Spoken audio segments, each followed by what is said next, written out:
بسم اللہ الرحمن الرحیم، السلام علیکم ورحمۃ اللہ۔ پچھلی ویڈیو میں ہم نے جانا تھا کہ جب رسول اللہ صلی اللہ علیہ وآلہ وسلم نے کھلے عام اسلام کی دعوت دی تو قریش نے سخت مخالفت شروع کر دی۔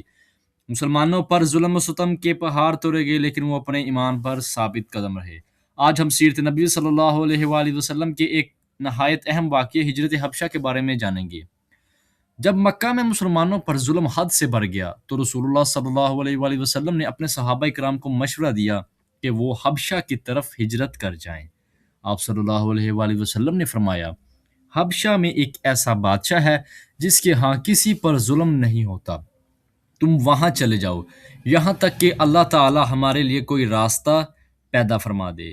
اس بادشاہ کا نام نجاشی تھا، جو ایک انصاف پسند اور رحم دل حکمران تھا۔ چنانچہ سب سے پہلے چند مسلمان مرد اور خواتین مکہ سے خاموشی کے ساتھ حبشہ روانہ ہوئے۔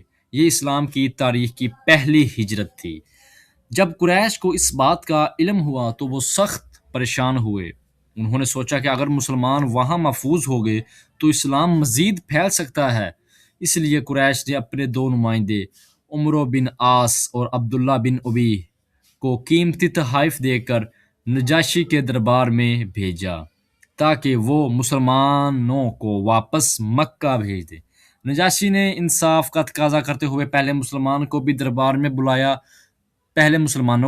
بلایا تاکہ ان کا موقف بھی سنا جا سکے۔ مسلمانوں کی طرف سے حضرت جعفر بن ابی طالب رضی اللہ تعالیٰ عنہ کھڑے ہوئے اور نہایت خوبصورت انداز میں اسلام کا تعارف پیش کیا۔ انہوں نے فرمایا، ہم جہالت میں زندگی گزار رہے تھے، بتوں کی عبادت کرتے تھے، ظلم کرتے تھے، رشتے توڑتے تھے اور کمزوروں پر ظلم کرتے تھے۔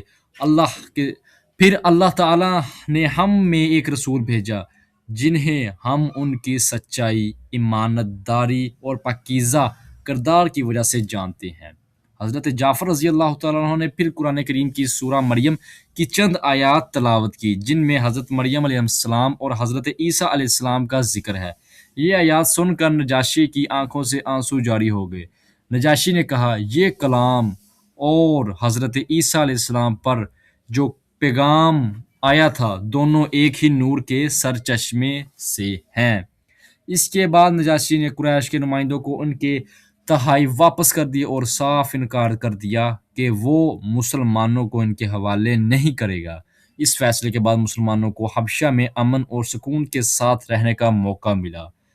یہ واقعہ ہمیں سکھاتا ہے کہ سچائی، بہترین اخلاق اور انصاف ہمیشہ کامیاب ہوتے ہیں۔ انشاءاللہ اگلی ویڈیو میں ہم قریش کے سماجی اور معاشی بائیکاٹ، شب ابی طالب کی سخت آزمائش اور مسلمانوں کی مشکلات کے بارے میں جانیں گے۔ اگر آپ کو یہ ویڈیو پسند آئی ہو تو اسے لائک کریں، شیئر کریں، ہمارے چینل کو سبسکرائب کرنا نہ بھولیں۔ جزاک اللہ خیرہ۔ السلام علیکم۔